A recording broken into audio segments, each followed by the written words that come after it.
Karibu. Wafanyabiashara katika maeneo ya barabara ya Thika wanakadiria hasara, huku watu wengine wakiuguza majeraha baada ya kushambuliwa na magenge ya wahalifu hapo jana. Waathiriwa walivamiwa na magenge eneo la Ruaraka saa kadhaa baada ya ziara ya Rais William Ruto katika eneo hilo.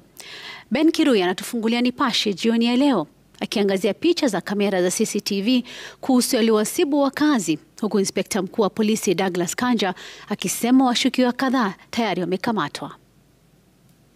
Wanaiba mpaka side mirror. Machafuko na hali ya kutokuwa na sheria zilitanda katika mitaa ya Allsops eneo la Ruaraka siku ya Jumanne. Tukio lililojiri Rais William Ruto alipokuwa akiwahutubia wakazi katika eneo jirani la Mathare ifikapo Jumatano. Athari za machafuko hayo zilikuwa dhahiri. Wakazi waliotatizika na wafanyabiashara bado walikuwa wakikabiliana na mshtuko wa vurugu zilizochochewa na magenge ya kihalifu waliotumia fursa hiyo kupora. Walikuwa wanaenda kwa kundi ya around 70. Wanakuja duka yote yenye imefunguliwa na iko karibu na njia. Wanaingia, wanaiba watu vitu na wanapiga watu, unaona. Na pia walikuwa wamejihami kwa visu na shoka ile ndogo ndogo ya kupiga nayo watu. Wakaharibu kitu ya huyu jamaa. Hii troli, kuna troli nyingine ilikuwa hapa, sio hii nyingine ameleta saa hizi. Jamaa alienda hasara hapa ni stock ya kama 3,000 yenye ilikulwa na hao vijana. Wale waliopitia madhila hayo walielezea masaibu yao ya kutisha, sauti zao zikiwa bado zimejaa hofu. Tulikuwa tumetoroka hivi tukashikiwa na huko. Mimi niko na simu. Hiyo simu ndio simu niko nao tu. Mimi ni mwanafunzi bana. Nimeshikiwa na hapo, mimi niwapatia tu. Mimi sikuwa nataka kupigwa. Mimi niwapatia tu. Kuwapatia wakaniacha, wakakimbia na mbele. Wapita njia wasio na hatia na wakazi waliokuwa wakiendelea na shughuli zao za kila siku walijipata wakilengwa, wengine wakushambuliwa na kuporwa, simu za mkononi ziliibwa.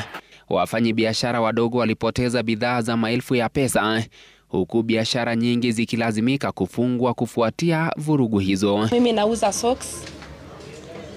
Wengine wamekuja wananisukuma, mwingine ananipiga.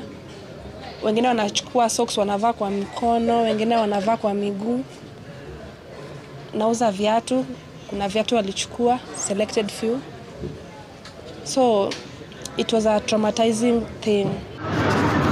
Hata madereva waliokuwa wakitumia barabara kuu ya Thika walilengwa.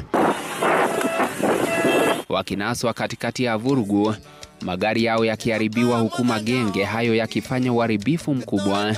Mwalimu wangu alikuwa ndani ya gari, but the goods were trying to steal from him inside the car because we normally park our car here.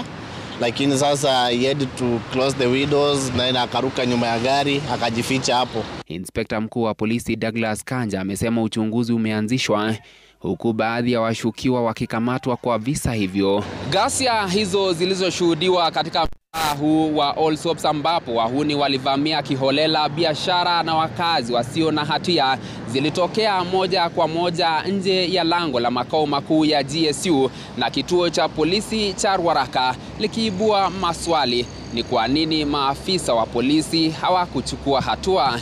Ben Kirui, runinga ya Citizen, Ruaraka.